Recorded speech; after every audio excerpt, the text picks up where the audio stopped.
Hello ಸ್ನೇಹಿತರೆ, ಎಲ್ಲರಿಗೂ ವಿಜಯ ಜ್ಞಾನ ಸುಂದರ ಶಾಲೆಗೆ ಸ್ವಾಗತ ಸುಸ್ವಾಗತ.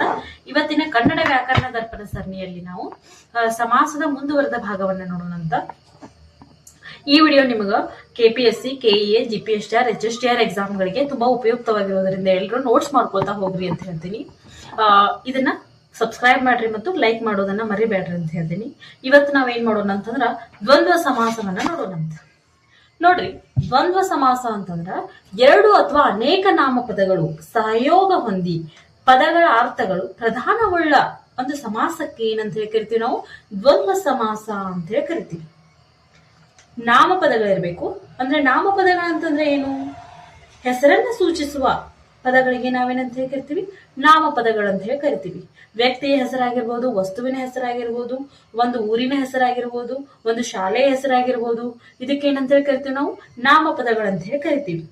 ಅವು ಎರಡೂ ಇರ್ಬೋದು ಅಥವಾ ಎರಡಕ್ಕಿಂತ ಹೆಚ್ಚು ಇರ್ಬೋದು.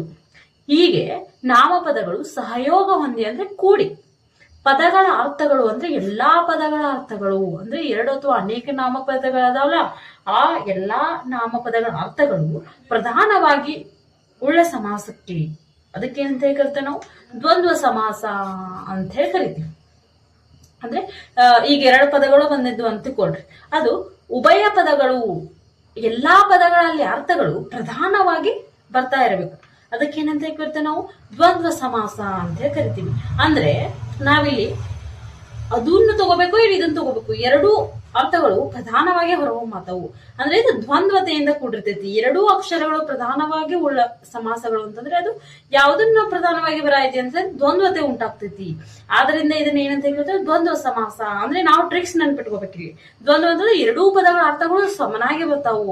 ಆದ್ರಿಂದ ಇದನ್ನ ಯಾವ್ದನ್ನು ಗುರುತಿಸ್ಬೇಕು ಅಂತ ಹೇಳಿ ನಾವ್ ಏನ್ ಮಾಡ್ಕೋಬೇಕಂತಂದ್ರೆ ಇದನ್ನ ಟ್ರಿಕ್ಸ್ ಮಾಡ್ಕೋಬೇಕು. ದ್ವಂದ್ವತೆಯಿಂದ ಕೂಡಿರ್ತಾವ. ನೋಡ್ರಿ, ಇದು ಏಕವಚನಕ್ಕೂ ಸಂಬಂಧಪಟ್ಟೈತಿ, ಬಹುವಚನಕ್ಕೂ ಸಂಬಂಧಪಟ್ಟೈತಿ. ನೋಡ್ರಿ, ಏಕವಚನ ನೋಡಿದಾಗ ಧನ ಧಾನ್ಯ ಬಿಡಿಸ್ಬಾರ್ದ್ರೆ ಏನಾಕೈತಿ? ಧನ ಪ್ಲಸ್ ಧಾನ್ಯ. ನೋಡ್ರಿ, ಧನ ಅನ್ನೋದು ನಾಮಪದ, ಧಾನ್ಯ ಅನ್ನೋದು ನಾಮಪದ. ಎರಡೂ ಸಹಯೋಗ ಹೊಂದಿದಾವು. ಎರಡೂ ಪದಗಳ ಅರ್ಥಗಳು ಏನ್ ಬರ್ತಾವ ಅಂತಂದ್ರೆ ಪ್ರಧಾನವಾಗಿ ಬರತಾವ. ಇವು ಧನ ಅನ್ನೋದು ಬಿಡಾಕಾಗುದಿಲ್ಲ, ಧಾನ್ಯ ಅನ್ನೋದು ಬಿಡಾಕಾಗುದಿಲ್ಲ. ಧನ ಧಾನ್ಯ ಕೂಡ್ರನ ಅದ್ರ ಶಬ್ದ ಪರಿಪೂರ್ಣತೆಯನ್ನು ಹೊಂದಿದೆ. ಆದ್ದರಿಂದ ಎರಡೂ ಪೂರ್ವ ಪದನು ಪ್ರಧಾನವಾಗಿ ಬರಾಯಿತಿ, ಉತ್ತರ ಪದವು ಪ್ರಧಾನವಾಗಿ ಬರಾಯಿತಿ. ಆದ್ದರಿಂದ ಇದನ್ನ ಏನಂತ ಹೇಳಿ ಕರಿತೀವಿ ನಾವು? ದ್ವಂದ್ವ ಸಮಾಸ ಅಂತ ಹೇಳಿ ಕರಿತೀವಿ. ನೆಕ್ಸ್ಟ್, ಗಿಡ ಮರ ಬಳ್ಳಿಗಳು. ಮರವು ಗಿಡವು ಬಳ್ಳಿಯು, ಗಿಡವು ಮರವು ಬಳ್ಳಿಯು ಅಂತ ಹೇಳಿ ಏನ್ ಮಾಡ್ಬೇಕು ನಾವು? ಬಿಡಿಸಿ ಬರ್ಕೋಬೇಕು. ಇದು ಬಹುವಚನ. ಬಳ್ಳಿಗಳು ಐತ್ ನೋಡ್ರಿ, ಬಹುವಚನ. ಇಲ್ಲಿ ಮರನೂ ನಾಮಪದ, ಗಿಡವೂ ನಾಮಪದ, ಬಳ್ಳಿಯೂ ನಾಮಪದ. ಬಳ್ಳಿ ಕೂಡ ನಾಮಪದ. ಮೂರು ಹೆಸರನ್ನ ಸೂಚಿಸತಾವು. ಇಲ್ಲಿ ಮರ ಅನ್ನೋದು ಇಂಪಾರ್ಟೆಂಟ್, ಗಿಡ ಅನ್ನೋದು ಇಂಪಾರ್ಟೆಂಟ್, ಬಳ್ಳಿ ಅನ್ನೋದು ಇಂಪಾರ್ಟೆಂಟ್. ಮೂರು ಅಕ್ಷರಗಳು ಪ್ರಧಾನವಾಗಿ ಹೊರಹೊಮ್ಮತಾವ್.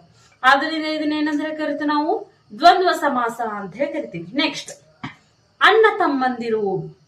ಏಕವಚನದಲ್ಲಿ ಬಿಡಿಸ್ಬೇಕಾದ್ರೆ ಏನಾಕೈತಿ? ಇದು ಅಣ್ಣನು ತಮ್ಮನು. ಎರಡೂ ಪದಗಳು ಅಣ್ಣನೂ ಬಿಡಾಕಾಗುದಿಲ್ಲ, ತಮ್ಮನನ್ನು ಬಿಡಾಕಾಗುದಿಲ್ಲ. ಎರಡು ಅಣ್ಣ ತಮ್ಮಂದಿರು. ಇಲ್ಲಿ ಯಾವ್ದನ್ನ ನಮಗ ಬಿಡಿಸಿ ಯಾವ್ದನ್ನ ನಮಗ್ ಕಟ್ ಮಾಡಕ್ ಹೋಗುದಿಲ್ಲ. ಎರಡೂ ಅಕ್ಷರ, ಎರಡೂ ಒಂದು ಏನ್ ಪದಗಳದಾವಲ್ಲ, ಇವೆರಡೂ ಪ್ರಧಾನವಾಗಿ ಬರತಾವ. ಅಣ್ಣನು ತಮ್ಮನು. ಆದ್ದರಿಂದ ಇದು ದ್ವಂದ್ವ ಸಮಾಸ. ಎರಡೂ ಕೂಡ ನಾಮಪದಗಳೇ ಆಗಿರಬೇಕು. ಅಣ್ಣಂದಿರು ತಮ್ಮಂದಿರು ಇದು ಬಹುವಚನದಲ್ಲಿ. ನೋಡ್ರಿ, ಗಿರಿ ವನ ದುರ್ಗಗಳು ಅಂತಂದ್ರೆ ಗಿರಿಯು ವನವು ದುರ್ಗವು. ಮೂರು ಅಕ್ಷರಗಳು ಬಂದಾವು. ಇಲ್ಲಿ ಗಿರಿ ಅನ್ನೋದು ನಾಮಪದ, ವನ ಅನ್ನೋದು ನಾಮಪದ, ದುರ್ಗ ಅನ್ನೋದು ನಾಮಪದ. ಕರೆ ಮೂರು ಪದಗಳು ಏನದಾವಲ್ಲ, ಇವು ಬಿಡಿಸಿ ಬರೆದಾಗ ಇವು ಪ್ರಧಾನವಾಗಿ ಹೊರಹೊಮ್ಮತಾವು. ಆದ್ರಿಂದ ಇದು ದ್ವಂದ್ವ ಸಮಾಸ ಅಂತ ಹೇಳಿ ಕರಿತೀವಿ ನಾವು ಇದನ್ನ. ನೆಕ್ಸ್ಟ್, ಸೂರ್ಯ ಚಂದ್ರ ನಕ್ಷತ್ರ ನಾಮಪದಗಳೇ ಆಗಿದಾವೆ ಇವು. ಸೂರ್ಯನು ಚಂದ್ರನು ನಕ್ಷತ್ರನು.